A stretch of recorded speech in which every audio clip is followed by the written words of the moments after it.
டென்மார்க்கில் வாழும் புலம்பெயர் தமிழர் மத்தியில் சாதி பற்றிய ஓர் ஆய்வு உருவாக்கப்பட்டது. அதில் அதிர்ச்சி தரும் விவரங்கள் வெளிவந்துள்ளன. அந்த புள்ளி விவரங்களை இதோ உங்களுக்காக தருகின்றோம்.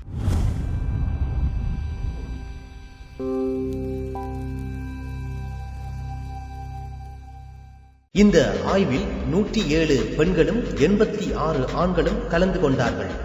ஆக மொத்தம் 193 நபர்கள் தங்களது பங்களிப்பை தந்துள்ளார்கள். இந்த ஆய்வில் இளையோர்கள் பலர் கலந்து கொண்டார்கள்.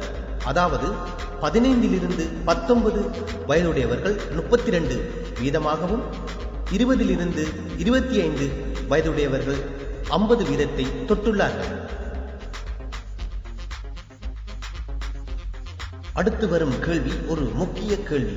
சாதி உங்களுக்கு முக்கியமா என்ற கேள்விக்கு மிக அதிகமாக, பெரும்பாலும், நடுநிலை, குறைந்தபட்சம் என 56 வீதமானோர் கூறியுள்ளார்கள். அடுத்ததாக 42 வீதமானோர் அக்கறை இல்லை என பதிலளித்துள்ளார்கள். அதாவது அவர்களுக்கு சாதியம் ஒரு பிரச்சனை இல்லை என எடுத்துக்கொள்ளலாம். மிச்சம் உள்ள 2 வீதமானோர் சாதி பற்றி தெரியாது என கூறியுள்ளார்கள். இதில் அதிகமானோர் ஏதோ ஒரு இடத்தில் சாதியத்திற்கு முக்கியத்துவம் கொடுப்பது போல தோன்றுகிறது. எப்பொழுது முதல் முறையாக சாதியை பற்றி கேள்விப்பட்டீர்கள்? 41 வீதமானோர் 10 14 வயதில் சாதியை பற்றி கேள்விப்பட்டுள்ளார்கள். 38 வீதமானோர் 15 19 வயதில் சாதியை பற்றி கேள்விப்பட்டுள்ளார்கள்.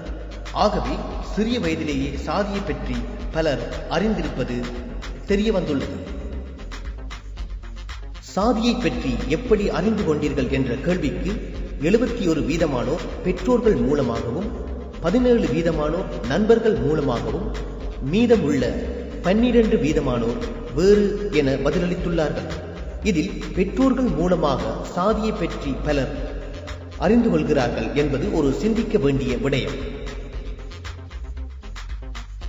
அடுத்து வரும் கேள்வி ஒரு சுவாரஸ்யமான கேள்வி. திருமணம் என்று வரும்போது சாதி உங்களுக்கு முக்கியமா?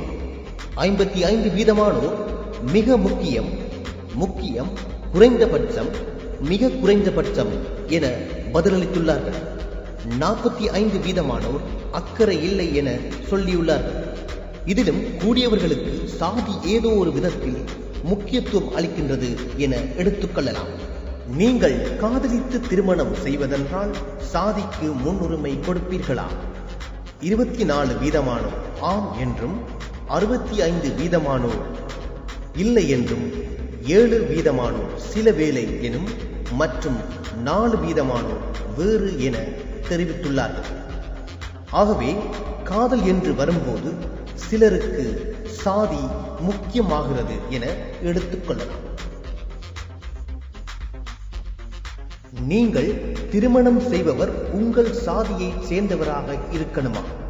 40 வீதமானோர் ஆம் என்றும், 51 வீதமானோர் இல்லை என்றும், 9 வீதமானோர் வேறு என பதிலளித்துள்ளார்கள். 40 வீதமான இளைஞர்களின் ஆம் என்ற பதில் ஆச்சரியத்தை தருகிறது. சாதியை பற்றி உங்கள் பிள்ளைகளுக்கு சொல்லிக் கொடுப்பீர்களா? 50 வீதமானோர் இல்லை என்றும், 36 வீதமானோர் ஆம் என்றும் மற்றும் 14 வீதமானோர் வேறு என பதிலளித்துள்ளார்கள். உங்கள் பிள்ளைகளுக்கு சாதி நன்மை தரும் விடயம் என சொல்லிக் கொடுப்பீர்களா, இல்லை தீமை விளைவிக்கும் விடயம் என சொல்லிக் கொடுப்பீர்களா? 20 வீதமானோர் நன்மை தரும் விடயம் எனவும், 64 வீதமானோர் தீமை விளைவிக்கும் எனவும், மீதமுள்ள 16 வீதமானோர் வேறு என பதிலளித்துள்ளார்கள். இந்த ஆய்வு டென்மார்க்கில் வாழும் தமிழ் இளைஞர்கள் மத்தியில் சாதி எவ்வாறு பரவி இருக்கின்றது என்பதை ஓரளவு காட்டியுள்ளது. அந்த வகையில் சாதி என்ற விடயத்தை இப்போதைய காலகட்டத்தில் நாம் அழிக்க வேண்டும்.